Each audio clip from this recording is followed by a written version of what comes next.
तो देखो बच्चों, अपना जो यूनिट चल रहा है और ये यूनिट है हाइड्रोकार्बन्स। आज हम इस यूनिट में अब जो टॉपिक डिस्कस करेंगे, और ये टॉपिक है हमारा क्या, एल्कीन्स। तो देखो बच्चों, एल्कीन्स कुल मिला के 3 पार्ट में जो है कंप्लीट होगा। एक में तो हम लेंगे कंप्लीट एल्कीन्स की प्रिपरेशन मेथड्स को। दूसरे पार्ट में हम डिस्कस करेंगे इनकी केमिकल फिजिकल प्रॉपर्टीज। और फिर लास्ट में हम डिस्कस करेंगे एल्कीन्स में ज्यामिति समावयवता। समझ गए ना? तो कुल मिला के हमें एल्कीन्स में इतना कुछ पढ़ना है। तो फिर स्टार्ट करते हैं। और सबसे पहले हम डिस्कस करेंगे कि जो एल्कीन्स हैं उनके सामान्य लक्षण क्या हैं, जो लगभग सभी एल्कीन्स में दिखते हैं। तो देखो, पहला है सामान्य सूत्र। तो जितने भी एल्कीन्स होंगे वो इस फॉर्मूले को फॉलो करेंगे, CnH2n। मतलब सभी एल्कीन्स का एक जनरल फॉर्मूला, सामान्य सूत्र है CnH2n। एथिलीन C2H4, ठीक है, प्रोपीन C3H6, ऐसे ब्यूटीन C4H8। ये सब एल्कीन्स के मेंबर्स हैं।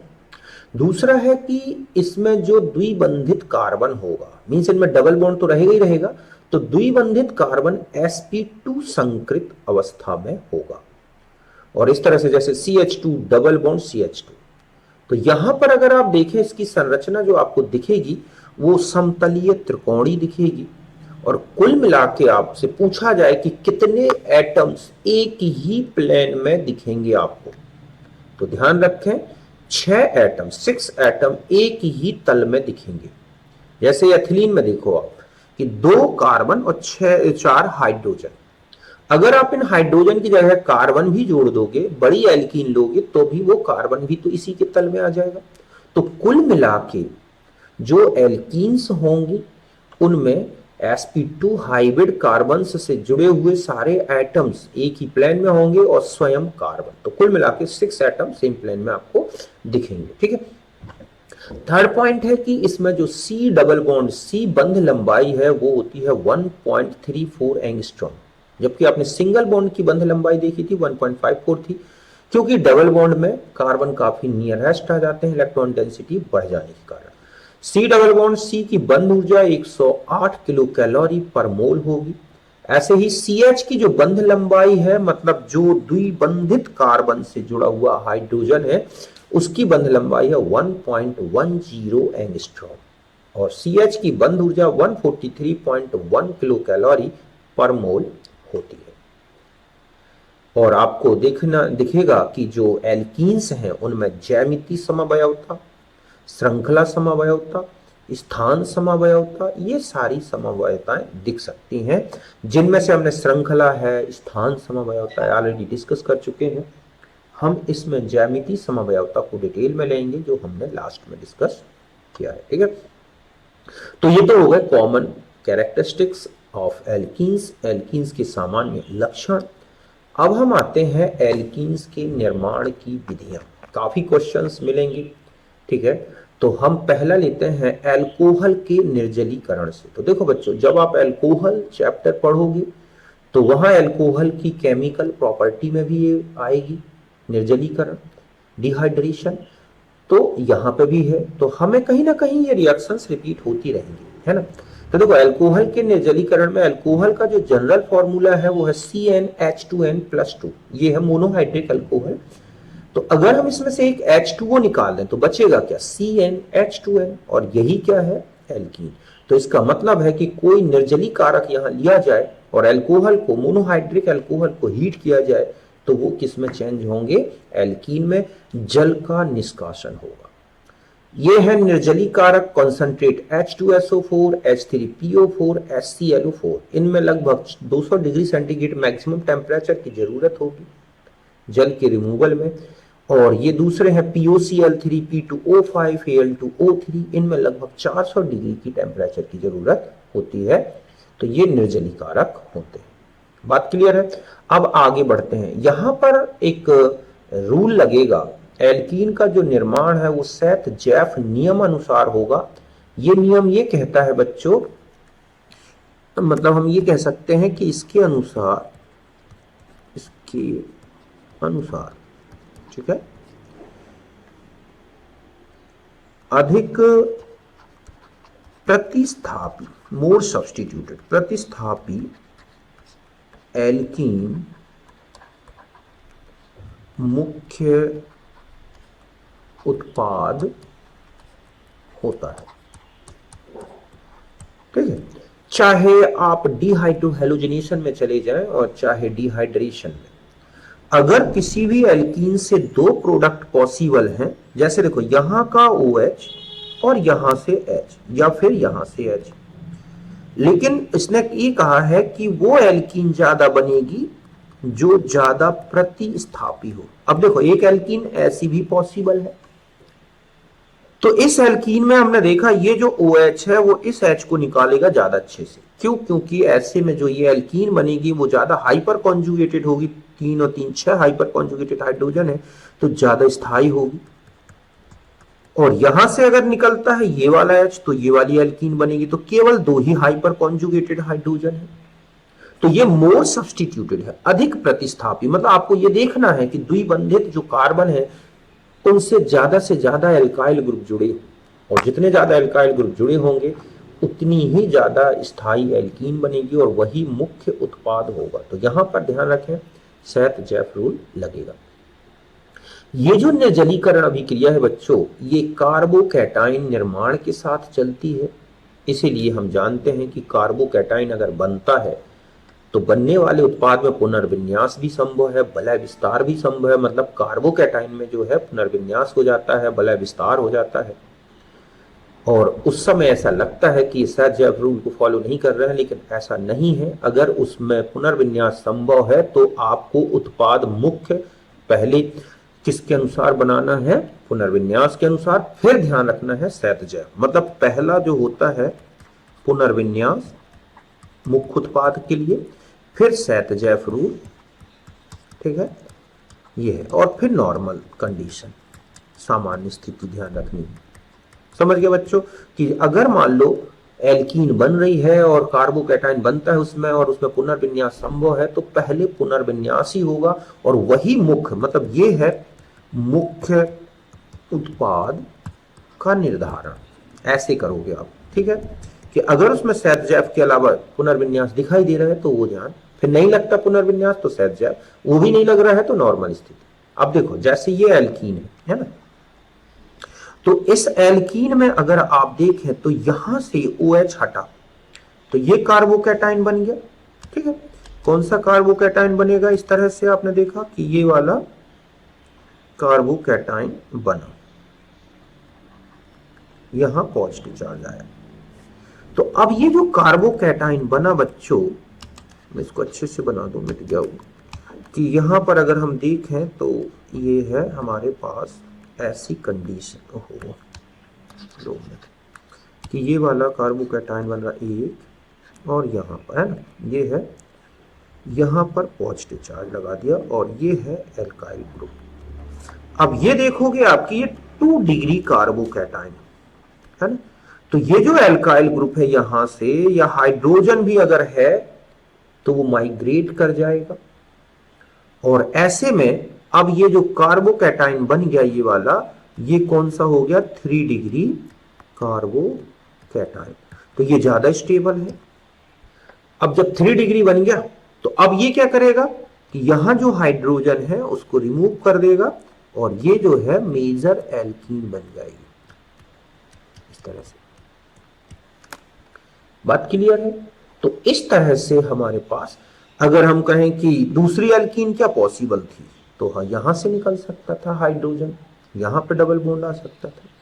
ठीक है, तो इस तरह से, ठीक इसी तरह से, तो ये समझ गए ना कि अगर आपको हाइड्राइड माइग्रेशन, एल्काइल माइग्रेशन होता है और एल्कीन में ज्यादा स्थायी कार्बोकैटायन पहले बनता है बनने में, तो आप पहले ज्यादा स्थायी कार्बोकैटायन बनाओगे फिर उत्पाद बनाओगे। तो ये है एल्काइल माइग्रेशन, यहां हाइड्रोजन भी होता तो हाइड्राइड माइग्रेशन हो जाता। अब देखो यहां पर अगर आप देखें तो इसमें देखो आप कि ये जो कार्बन है ना, तो यहां से जैसे ही OH निकला, यहां से H2O के फॉर्म में निकल जाएगा, मतलब जैसे ही H प्लस लगेगा तो यहां से ये निकल जाएगा क्या, H2O। तो ये बन गया आपके पास एक कार्बोकैटाइन। अब जैसे ही ये कार्बोकैटाइन बना तो ये जो ग्रुप है आप देख रहे हैं यहां माइग्रेट करेगा, एल्काइल माइग्रेशन है 1-2। अब ये वाली एल्कीन, ये है कार्बोकैटाइन बन गया स्टेबल, और फिर इसके बाद यहां से जो है आप देख रहे हैं कि यहाँ का H निकल गया और यहां आ गया और ये डबल बॉन्ड बन गया, और ये रिंग जो अब 4 मेंबर की थी 5 की हो गई। ठीक इसी तरह देखो आप इसमें अगर आप देखोगे तो एक H2SO4 निकला, ये कार्बोकैटाइन था, ठीक है। तो अब यहां पर आप देख रहे हैं कि ये ग्रुप यहां से उठ के इसमें आ गया। तो अब यहां पर अगर आप कार्बोकैटाइन की स्थिति देखें तो कौन सा ग्रुप कहां आया है ना, तो ये वाला कार्बन में इसको ये ले लूं ऐसे, ये विस्तार हो गया इस यहां पर 2 मिनट है ना। इसको अगर हम देखें तो CH2 CH2OH, और ये C उठ के कहां चला गया, CH2 में।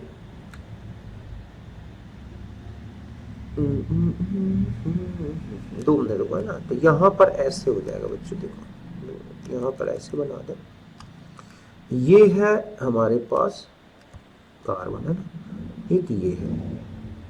तो यहां पर आप देख रहे हैं कि ऐसे हो जाएगा है ना, और यहां हो गया CH2, और अब यहां आ गया बच्चों क्या, प्लस चार्ज ऐसे, और 3 की रिंग 4 में हो गई। अब फिर अगला अगर मान लो इसी तरह से OH निकाल दोगे तो फिर अगली रिंग 4 से 5 में, 5 से लास्ट में फाइनली किसमें चेंज हो जाएगी, 6 तक।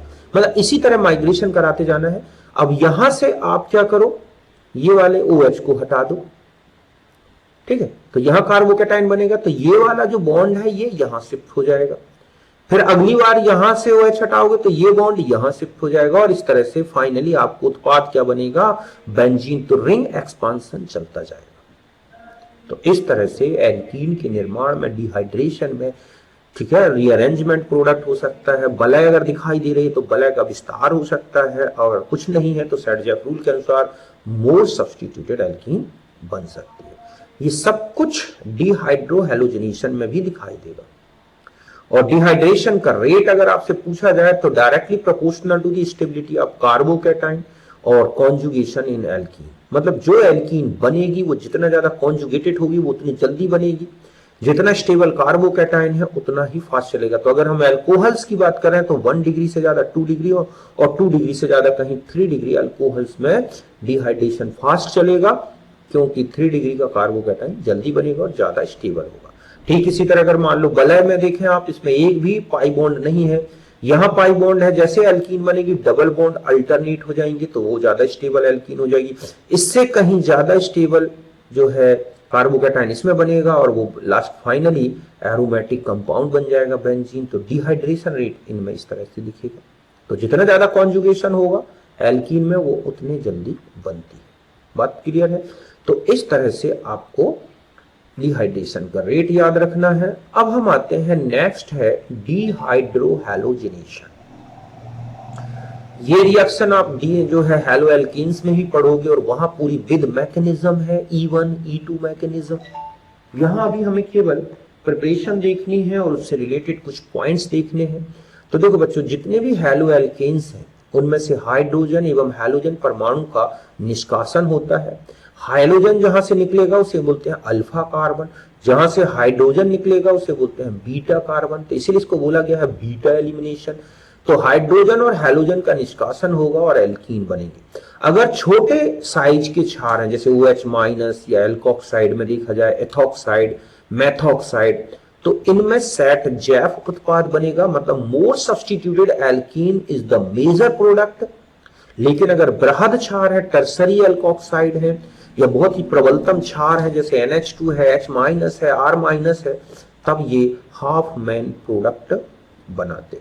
मींस लेस सब्स्टिट्यूटेड जो एल्कीन है वो मैन अगर प्रोडक्ट दिखती है तो उसे बोलते हैं हाफ मैन उत्पाद, और अगर मोर सब्स्टिट्यूटेड अधिक प्रतिस्थापी एल्कीन बनती है तो उसे बोलते हैं सेट जैफ उत्पाद। जैसे ये है, अब आप देखें इसमें कि ये अल्फा पोजीशन है, ये है एक बीटा और एक बीटा ये है। तो अगर हम यहाँ KOH अल्कोहलिक ले लें या सोडियम मेथॉक्साइड ले लें और इनके साथ हीट करें तो आप देखोगे कि जो मोर सब्सटीट्यूटेड मतलब सेट जैफ प्रोडक्ट ज्यादा बना है 80% के आसपास और ये लगभग 20%। लेकिन अगर आपने टर्सरी ब्यूटा ऑक्साइड ले लिया तो या फिर NaNH2 ले लिया तो आप देखोगे ये 80% बनेगा और ये 20%। ऐसा क्यों है बच्चों? देखो एक्चुअली क्या होता है, जो बड़े बड़े अल्कोक्साइड्स होते हैं ये वहां से प्रोटॉन निकाल देते हैं जहां से त्रिविम बाधा ज्यादा ना हो। अब देखो यहां से प्रोटॉन इस बीटा से निकालें CH3 से, अगर एल्कोक्साइड ब्यूटा ऑक्साइड ले लें, और यहां से CH2 से निकालें तो सबसे कम त्रिविम बाधा आपको कहां दिखाई दे रही है? इस वाले CH3 वाले हाइड्रोजन। इसलिए ये एल्कोक्साइड जब आएगा ब्यूटा ऑक्साइड तो ये यहां से प्रोटॉन को एलिमिनेट करेगा। इसी तरह NaNH2 चूंकि स्मॉल बेस दिखता है लेकिन एक्चुअली क्या है कि ये NaNH2 बहुत ही स्ट्रॉन्ग बेस है तो उस प्रोटॉन को पकड़ेगा जो ज्यादा एसिडिक है। तो CH3 वाला प्रोटॉन ज्यादा एसिडिक है देन CH2 इस वाले से, क्योंकि यहां पर CH3 का पॉजिटिव इंडक्टिव फैक्ट, इसलिए यहां से प्रोटॉन निकाल देगा। तो अगर हम NaNH2 बहुत ही स्ट्रॉन्ग लेते हैं तो ये E1CB मैकेनिज्म लेते हैं, मतलब हैलाइड निकले उससे पहले ये प्रोटॉन निकाल देते हैं, बाद में एसिडिक प्रोटॉन निकलने से फिर वहां एनाइन बनता है और वो एनाइन जब कॉन्जुगेशन करता है तो Cl निकल के बाहर हो जाता है। तो इस तरह से आपको ध्यान रखना है कि बड़े बड़े बेस अगर आपको दिखाई दे रहे हैं तो प्रोटॉन जो है सेट हाफमैन प्रोडक्ट बनाना है, और अगर छोटे बेस दिख रहे हैं तो सेट जैफ प्रोडक्ट बनाना है। जैसे यहां पर देखो ये है, अब यहां पर अगर आप देखो तो एक हाइड्रोजन बीटा यहां पर भी है और एक हाइड्रोजन बीटा यहां पर भी है, यहां पर भी। तो जब हम इसके साथ करेंगे CH3O के साथ तो आप देख रहे हैं कि यहां पर जो है ठीक है सेट जैफ प्रोडक्ट बन रहा है, मतलब ये है ठीक है सेट जैफ प्रोडक्ट उत्पाद। क्यों? क्योंकि ये जो है आसानी से निकाल देगा ये। लेकिन अगर हम यहाँ NaNH2 का यूज कर रहे हैं क्योंकि बहुत ही स्ट्रॉन्ग बेस है ये, तो ये प्रोटॉन को जल्दी निकालेगा और इस तरह से जब ये इधर बॉन्ड कर देगा तो ये जो है आप देख रहे हैं कि जो है हाफ मॉल प्रोडक्ट बन रहा है। तो ये हमें और इनकी पूरी मैकेनिज्म जो है हैलोएल्कीन्स में पढ़ेंगे कि ऐसा क्यों होता है कि हाफमैन में लेस सब्स्टिट्यूटेड बन रहा है और इसमें मोर सब्स्टिट्यूटेड। ये चीजें हम जो है इसके बारे में कंप्लीट डिस्कशन जो है वो वहां पर करेंगे। ठीक है। तीसरा है वी हाई। अब यहाँ पर रेट का ध्यान रखना है कि वी हाइड्रो हैलोजनीकरण का जो वेग है वो अल्फा शाखन, मतलब है कि अल्फा पोजीशन में जितने ज्यादा एल्काइल ग्रुप आप लगाते जाओगे उतना ही फास्ट होता जाएगा, और जितना कम क्षारीय हैलोजन होगा उतनी जल्दी निकलेगा। मतलब जितना बड़ा, यहां पर और बता दूं कि यहां पर क्षारीयता जो है ठीक है जो है ना समझ में आ रही हो तो और मैं बता दूं कि साइज ऑफ हैलोजन देख लो, यहां पर यहां लिख दे रहा हूं हैलोजन का आकार। ठीक है कि जितना बड़ा हैलोजन होगा उतनी जल्दी निकल के हटेगा क्योंकि उसकी बॉन्ड एनर्जी कम रहेगी। तो अगर हम 1 डिग्री अल्काइल हैलाइड 2 डिग्री और 3 डिग्री की बात करें तो 3 डिग्री में सबसे फास्ट होगी। ऐसे अगर हम हैलोजन के रिस्पेक्ट में लें तो हैलोजन में आप देखोगे बड़ा हैलोजन मतलब आयोडीन सबसे फास्ट निकल जाएगा। तो इस तरह से अब यहां एक चीज बता दूं कि वी हाइड्रो हैलोजनीकरण एक एंटी एलिमिनेशन है। एंटी का मतलब है ये तभी निकलते हैं हाइड्रोजन और हैलोजन बच्चों जब हाइड्रोजन जो निकल रहा है बीटा पोजीशन का और हैलोजन एक दूसरे के अपोजिट फेस में हो, ट्रांस पोजीशन में हो, तभी ये एलिमिनेट होंगे। जैसे हम इसमें देखो आप इस कार्बन का हाइड्रोजन और ये जो बीटा पोजीशन यहां अगर आप देखें तो ये है बीटा, ये है अल्फा और ये है बीटा। तो ये हाइड्रोजन और ये हैलोजन सिस पोजीशन में है। क्या है ये? सिस पोजीशन है ना। और यहां देखो ये कौन सी है? Trans position. तो ये हैलोजन इस वाले बीटा को निकालेगा ना कि इस हाइड्रोजन, मतलब इस बीटा वाले हाइड्रोजन को निकालेगा ना कि उस बीटा के हाइड्रोजन। इसलिए डबल बॉन्ड आप देख रहे हैं वो यहां दिखाई देगा। ठीक है। ठीक इसी तरह से मान लो ये लगे हुए हैं हैलोजन और हाइड्रोजन, सारे हैलोजन मैंने तल के ऊपर कर दिए हैं और सारे हाइड्रोजन तल के नीचे कर दिए। तो आप देख रहे हैं कि यहां पर जो ये हाइड्रोजन और हैलोजन दिख रहे हैं यहां पर ट्रांस दिख रहा है। ठीक है। यहां पर ये ट्रांस दिख रहा है, यहां पर ये ट्रांस दिख रहा है, तो यहां पर डबल बॉन्ड आ जाएंगे और इस तरह से बाकी 3 हैलोजन जो एक दूसरे से हाइड्रोजन और हैलोजन सिस में थे वो नहीं निकलेंगे और ये एलिमिनेशन होगा। लेकिन अगर मैं इस तरह से कर दूं कि एक हैलोजन नीचे, फिर एक हैलोजन ऊपर, फिर एक हैलोजन नीचे, फिर एक हैलोजन ऊपर, मतलब हम यहां पर जो हैलोजन है अल्टरनेट रख दें, ठीक है, तो आप देखोगे कि कोई भी हाइड्रोजन और हैलोजन एक दूसरे से एंटी नहीं है। आप देखो यहां पर भी सिस पोजीशन दिख रही है, तो यहां पर भी सिस दिख रही है, हर एक में देख लो आप, कोई भी एडजेसेंट हाइड्रोजन और हैलोजन देख लो, वो एक दूसरे से सिस पोजीशन में है। इसीलिए ऐसे कंपाउंड में नो एलिमिनेशन, इसमें कोई विलोपन अभिक्रिया नहीं होगी। बात क्लियर है अच्छी तरह से? तो हमेशा एलिमिनेशन एंटी होता है और इस तरह से प्रोडक्ट है। अब मान लो ऐसा कोई मॉलिक्यूल आपको लिख दिया गया है CH3HBr ऐसे करके फिशर प्रोजेक्शन में, और पूछा है कि एलिमिनेशन होगा कि नहीं, तो देखो ये हाइड्रोजन और ये हैलोजन, मतलब अगर हम कहें कि ये अल्फा पोजीशन है और बीटा, तो ये हाइड्रोजन और हैलोजन एक दूसरे से क्या है बच्चों, एंटी है, ट्रांस पोजीशन में है, और इसीलिए जैसे ही हम इसे QH के साथ हीट करेंगे अल्कोहलिक, ये निकल जाएगा। और ध्यान रखें ये ग्रुप और जो यहाँ का ग्रुप है वो आमने सामने आएंगे जब आप इसको एल्कीन में इस तरह से बदलेंगे, तो इस तरह से ये बन जाएगा सिस प्रोडक्ट। लेकिन अगर मैं कहूं कि इस मॉलिक्यूल में बताओ होगा कि नहीं, तो डायरेक्ट तो नहीं होगा, लेकिन हम इसको रोटेट कर दें, ठीक है, क्लॉकवाइज या एंटी क्लॉकवाइज, तो हम इस तरह से रोटेट करें कि हाइड्रोजन जो है वो Br की ट्रांस पोजीशन में आ जाए। तो आप इस तरह से मिथाइल ग्रुप को ये रोटेट कर दिया, हाइड्रोजन यहां आ जाएगा, ये है। ऐसे में कॉन्फ़िगरेशन तो नहीं बदलेगा मॉलिक्यूल का, केवल पोजीशन बदल गई, मतलब ये अगर सिस रहा होगा तो सिस ही रहेगा, ठीक है, ट्रांस मतलब सॉरी, यदि मान लो ये एल फॉर्म था या डी फॉर्म था या आर था या एस है, इससे कॉन्फ़िगरेशन चेंज नहीं होगा। अगर आप एक को फिक्स करके समूह को और बाकी तीन को कैसा घुमा देते हैं, क्लॉकवाइज या एंटी क्लॉकवाइज, तीन समूह। तो इस तरह से अब हाइड्रोजन और हैलोजन एक दूसरे के क्या हो गए बच्चों, अपोजिट आ गए। अब यहां से यह निकल जाएगा HBr, यहां से रिमूवल हो जाएगा KOH की प्रेजेंस में, तो यहां पर CH3 और D जो है एक दूसरे के आमने सामने दिखेंगे, तो ये जो प्रोडक्ट बना ये क्या बन गया, ट्रांस प्रोडक्ट। तो ऐसे बहुत सारी रिएक्शंस हैं और ये मैंने डिटेल में दूंगा आपको हैलो एल्केन्स में, ठीक है। फिर नेक्स्ट रिएक्शन आती है डीहैलोजिनेशन, विहैलोजनीकरण।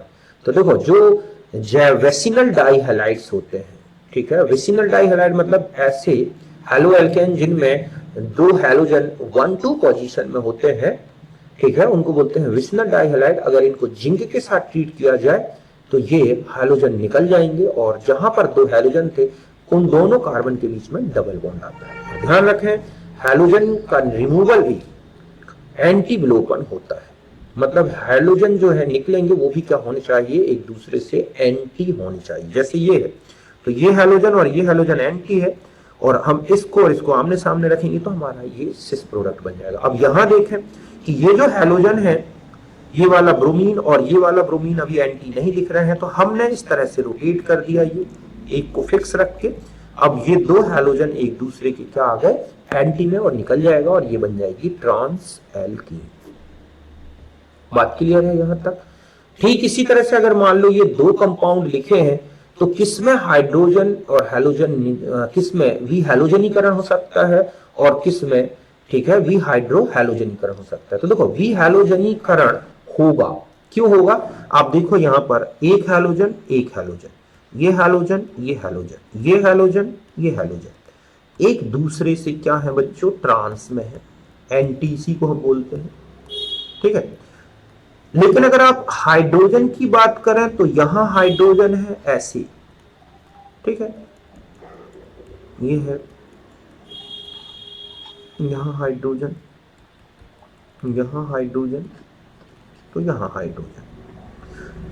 तो अब आप कहीं का भी हाइड्रोजन और हैलोजन देख लो आप, जैसे यहां देखो और ये, तो ये क्या दिख रहे हैं, सिस, लेकिन हैलोजन तो ट्रांस दिख रहे हैं। तो इसका मतलब है कि इस मॉलिक्यूल में विहैलोजनीकरण तो होगा लेकिन विहाइड्रो हैलोजनीकरण नहीं होगा, और इस तरह से ये कंपाउंड बनेगा। इस वाले में चले जाएं तो आप देखोगे कि ये हाइड्रोजन है, ऐसे आएंगे, है ना,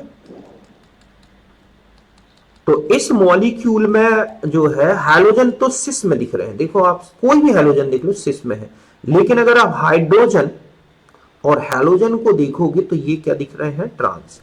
तो इसमें वी हैलोजनीकरण तो नहीं होगा, लेकिन वी हाइड्रो हैलोजनीकरण पॉसिबल है। तो इस तरह से आपको वी हैलोजनीकरण और वी हाइड्रो हैलोजनीकरण ध्यान रखना है, इस तरह की क्वेश्चंस। एक और बचती है रिएक्शन एल्कीन बनाने की, ये है एल्काइनों का आंशिक, ठीक है, हाइड्रोजनीकरण। ये एल्काइन जब पढ़ोगे तो उसमें भी आएगी कि जब हम एल्काइन को पार्शियली जो है आंशिक रूप से हाइड्रोजनेटेड करते हैं, और इसके लिए कुछ विशिष्ट कैटालिस्ट की जरूरत होती है, जैसे लिंडलर कैटालिस्ट PDBSO4 क्यूनोलीन में लिया जाता है, कैल्शियम कार्बोनेट से और भी इसमें मिलाया जाता है। तो यहां पर हाइड्रोजन का एडिशन सिस होगा और ये बनेगी सिस एल्कीन, मतलब यहां पर सिन एडिशन शो कर रहा है हाइड्रोजन, तो B2H6 PDH2 निकल बोरेट Ni2B, ठीक है, इनकी मतलब इस उपस्थिति में हाइड्रोजन का सिन एडिशन होता है, और इस तरह से जो एल्काइंस था वो सिस ब्यूटीन में चेंज होगा। लेकिन अगर लिथियम एल्यूमिनियम हाइड्राइड है NaNH3 है, तो यहाँ Nt होगा एडिशन हाइड्रोजन का, और इस तरह से दो हाइड्रोजन अपोजिट डायरेक्शन से जुड़ेंगे ट्रिपल बॉन्ड पे, तो यहाँ बनेगा ट्रांस ब्यूटीन। बात क्लियर है? तो इस तरह से ये भी एक रिएक्शन बहुत ही काम की है, और ये आपको एल्काइंस में भी पढ़ाऊंगा और वहां बहुत सारे क्वेश्चंस भी हैं। फिर आते हैं कोलवे इलेक्ट्रोलिसिस। तो कोलवे इलेक्ट्रोलिसिस आपने देखा था एल्केन बनाने में भी यूज होती है, यहाँ पर भी यूज है। हम बस यहाँ पर डाई कार्बोक्सिलेट लेंगे, तो ये है सक्सीनिक सोडियम सक्सीनेट, एक डाई कार्बोक्सिलेट है, ठीक है। तो सोडियम सक्सीनेट में से ये यहां से CO2 निकल जाएगा, इलेक्ट्रोलिसिस करेंगे, यहां से NaOH निकल जाएगा, यहां से H2 निकल जाएगा, तो हमें एनोड में मिल जाएगी एथिलीन और कैथोड में मिलेगी CO2, और इस तरह से मीडियम बेसिक, सॉरी CO2 नहीं, H2 मिलेगी कैथोड में और मीडियम बेसिक होता जाएगा। अब ये मैंने कुछ रिएक्शंस लिख दिए हैं बच्चों, आपको यहाँ पर प्रोडक्ट्स बनाना है। तो देखो अगर QH से ट्रीट करोगे तो यहाँ सेट-जैप प्रोडक्ट बनाना है आपको, और ये बन जाएगा, ठीक है। इसी तरह से अगर मान लो आपको यहाँ से भी QH की प्रेजेंस में ही कराना है, तो भी सेट-जैप प्रोडक्ट बना दो आप, यहाँ पर ऐसे डबल बॉन्ड आ जाएगा, है ना। इसमें बनाओगे तो रिंग एक्सपांशन हो जाएगा और इस तरह से बन जाएगा। अगर हम यहाँ कहें कि CD है और यहाँ पर H है, तो ध्यान रखें CD की वियोजन ऊर्जा ज्यादा होती है, इसलिए CD3 ही रहेगा, डबल बॉन्ड यहाँ आता हुआ दिखेगा, ठीक है। अगर दोनों तरफ CD कर दोगे तो ये वाला प्रोडक्ट बन जाएगा यहाँ पर, क्योंकि यहाँ पर जो D है उनकी वियोजन ऊर्जा ज्यादा होगी और वो इसलिए नहीं निकलेंगे, और इसलिए यहाँ पर आपको ये एल्कीन बनेगी, ठीक है। इसी तरह से ये है, तो इसमें रिंग एक्सपांशन हो जाएगा बच्चों, और इस तरह से यहाँ पर अगर मान लो देखें तो ये ग्रुप है और एक डबल बॉन्ड ऐसा बना, देखिए, और बाकी तो एल्काइल ग्रुप जो है तो वो तो रहेंगे। और माइग्रेशन देखना इसको पूरा करके। फाइनली मैं कुछ फिजिकल प्रॉपर्टी बता दूं, बाकी केमिकल को हम अगले चैप्टर में डिस्कस करेंगे। देखिए भौतिक गुणों में आ जाए तो ये थी हमारी प्रिपरेशन, ठीक है। अब आते हैं भौतिक गुणों में, तो C2 से C4 तक की जो एल्कीन है वो गैस है, C5 से C17 तक के लिक्विड है, और C18 या इससे ऊंचे जो है सॉलिड है। C2H4 सुहानी गंध होती है, शेष एल्कीन गंध रहित है, जल में एब्ले है किंतु कार्बनिक ग्लाइकोम्ले है, तो कार्बनिक यौगिकों की विशेषताएं ही है। मेल्टिंग बॉइलिंग पॉइंट डेंसिटी अणुभार बढ़ने से बढ़ते हैं कि समअवयवी एल्कीन में शाखन से घटते हैं, जबकि यहाँ पर आएगा जबकि, ठीक है, अगर शाखाएं बढ़ेंगी तो ये सब घटेंगे क्योंकि अच्छी पैकिंग नहीं होगी। सिस और ट्रांस में अगर आपसे पूछा गया है तो कुछ गुणों में भिन्नता दिखती है, देखोगे आप बॉइलिंग पॉइंट सिस का ज्यादा होगा, ट्रांस का कम होगा, जबकि मेल्टिंग पॉइंट ट्रांस का ज्यादा होगा, सिस का कम। ऐसा क्यों बच्चों? देखो boiling point depend on the dipolar nature, dipole movement, तो जहां अट्रैक्शन ज्यादा है तो सिस का डाइपोल मूवमेंट ज्यादा होता है, और यही रीजन है कि बॉइलिंग पॉइंट किसका ज्यादा दिखाई दे रहा है, सिस का।